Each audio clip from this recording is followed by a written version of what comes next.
Got the eye of the tiger, a fighter, dancing through the fire. 'Cause I am a champion. You're gonna hear me roar louder, louder than a lion. 'Cause I am a champion. You're gonna hear me roar.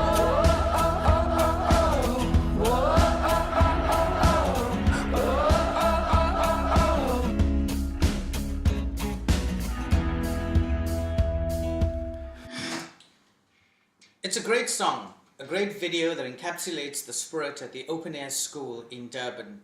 I'm a champion, and you're going to hear me roar.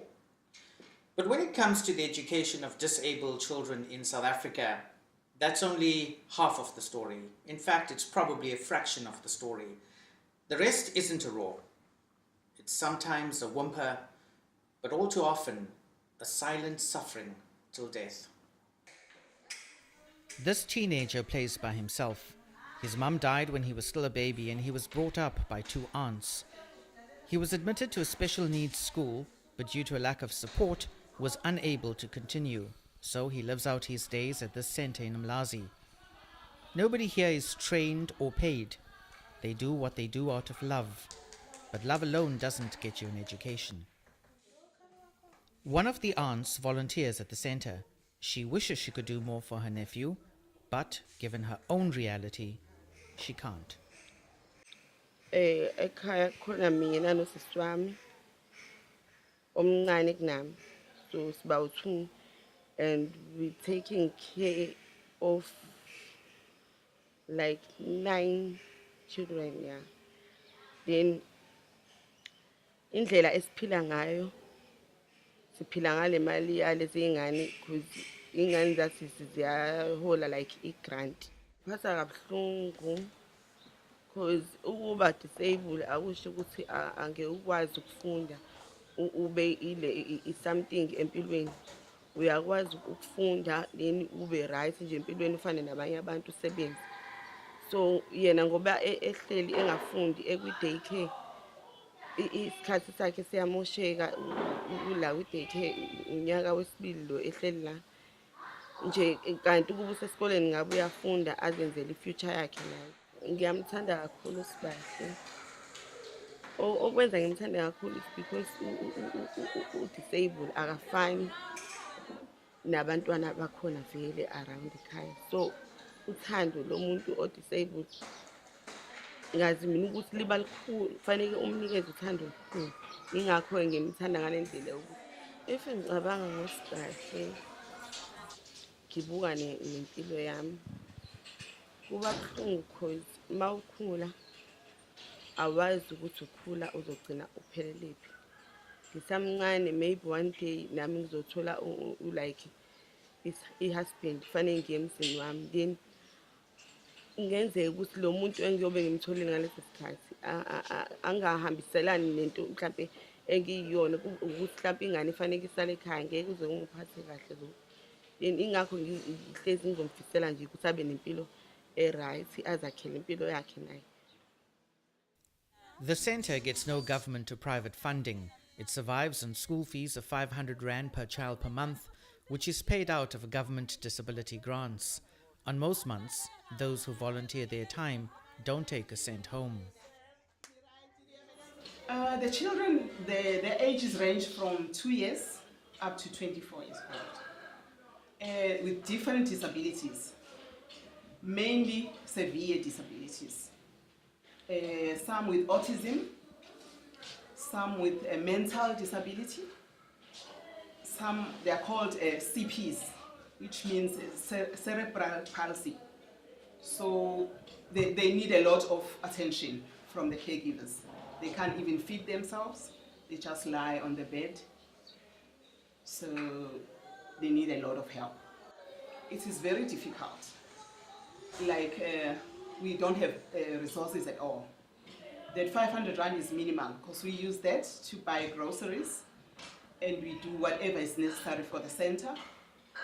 So the caregivers that we have, they don't get even a stipend. So it's very difficult. And also we don't have a transport of our own. So out of that 850 that the parents pay, we pay for transport, which is hired. This centre is not part of the South African education system. There are no firm figures, but it is estimated that up to 500,000 children with impairments are excluded from formal education. Some are hidden away at home. Government could do more, but there are also other factors at play. It's still a stigma to most of the parents and the community at large, because I mean, you'd find a parent that is hiding a child, not sending a child to the center because she's afraid that her child will be stigmatized.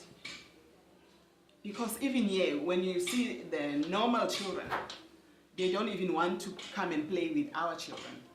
Because I don't know if is it because they feel they'll also get the sickness. I would educate people on disability. Educate and more education. So that it gets into people's mind that these are also people.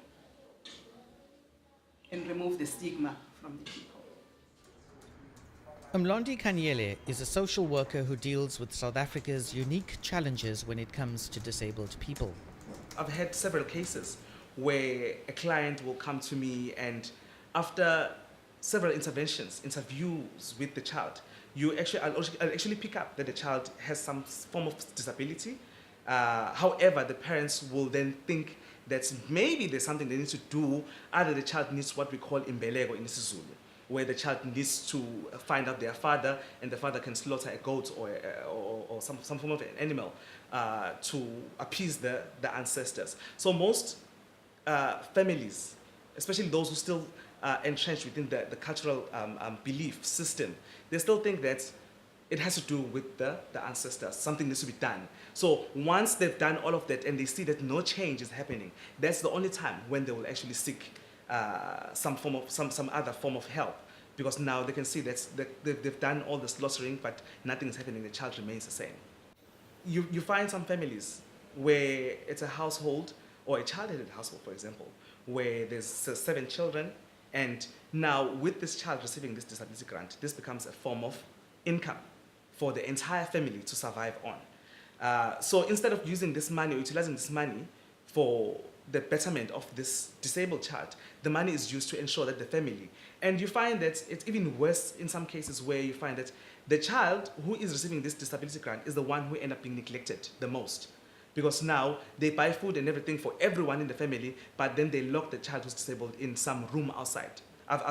In my experience, I've come across a number of cases where you find that the child who's disabled is locked outside. They only get bathed once a month when they have to go and receive their disability grant. Otherwise, they get left there. They just give them food and that's it. You know, they live in appalling conditions, because in some cases you find that it's the lack of education from most people, not understanding how to deal with the issue, and more importantly, the issue of poverty. Obviously, they see this as an opportunity to survive.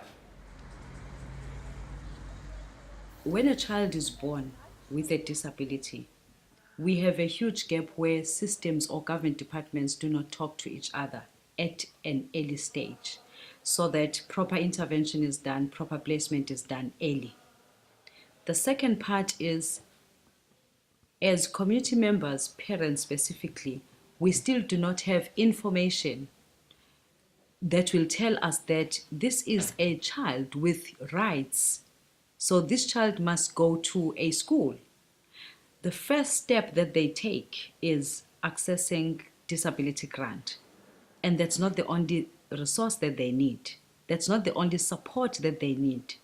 Because even if you are a biological parent of a child with a disability, it's too much for you as an individual.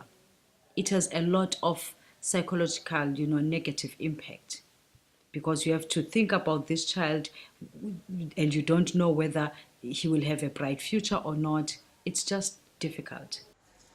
Nombulelo Yeni is an education specialist in the field of disability. She oversees 19 public special schools and several independent special needs schools in the Mlazi region. She also oversees mainstream schools that cater for disabled children. There's still a lot to be done. A lot has been done. Our policies are there, strategies are in place. We have a reasonable number of special schools, but it means we have very high demands.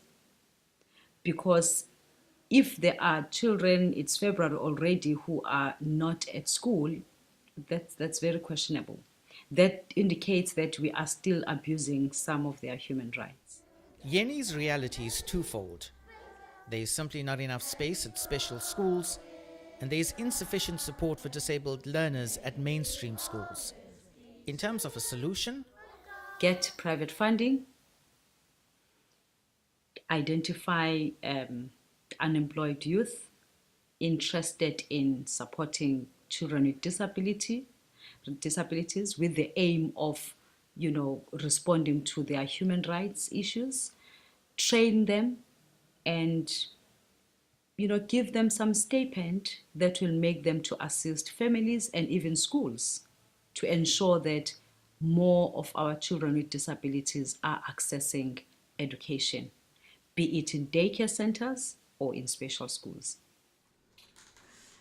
meet Daniel De Gay. He was diagnosed with cerebral palsy at the age of 1. He spent about 6 years in a special school. There were many kids in his class, all with different challenges.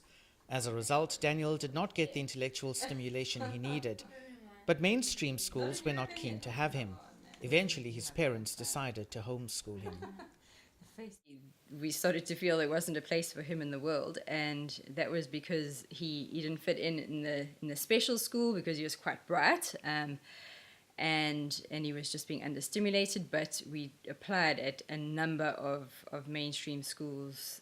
I think it was 7 in the end who rejected us, both private schools and government schools, and no one was willing to give him a chance.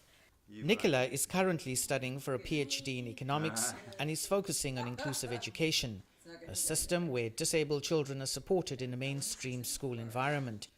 She believes government has done well in terms of policies, but not everyone knows their rights or what support does exist. Okay, so it's pretty much impossible to estimate what government's spending on inclusive education, because special schools and inclusive education get put together in the same program. But they're spending roughly 3% of the education budget on that combined special and inclusive education department. But that's a pretty rough estimate because there's no line item in any of the budgets that says inclusive education. I think inclusive education isn't about one size fits all at all. There's kids who have low-level support needs. There are kids who probably need to be in a special school environment. But it should be about each individual child and what a school can do to make the school more accommodating to let that child just achieve its best. I think that often where government falls down is on getting the message out there to parents so that they know what their rights are and what sort of special grants and things they can apply for. The one case I've heard of is that there's a special grant that one can apply for if you're living in an RDP house. You can apply apparently for 60,000 Rand to adapt your house for a child with a disability or adult with a disability, but I don't think many people know that exists. So a lot more needs to be done to tell people what they can apply for and what's available. The Bill of Rights, which is included in our Constitution, enshrines the rights of all people and affirms the democratic values of human dignity, equality and freedom. But for people with disabilities, the words in our Constitution are yet to become a reality. For too many, there's little hope. Their greatest victory is the fact that they still have hope.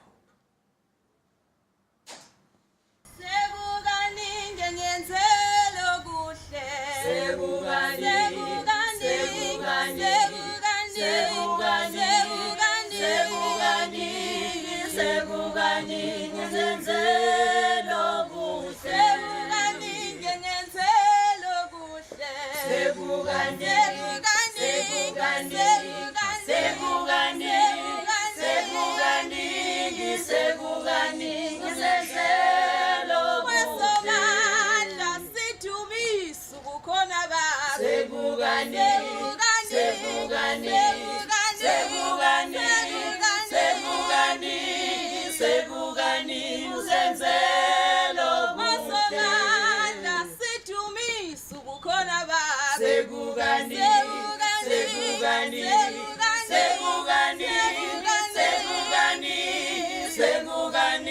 sense.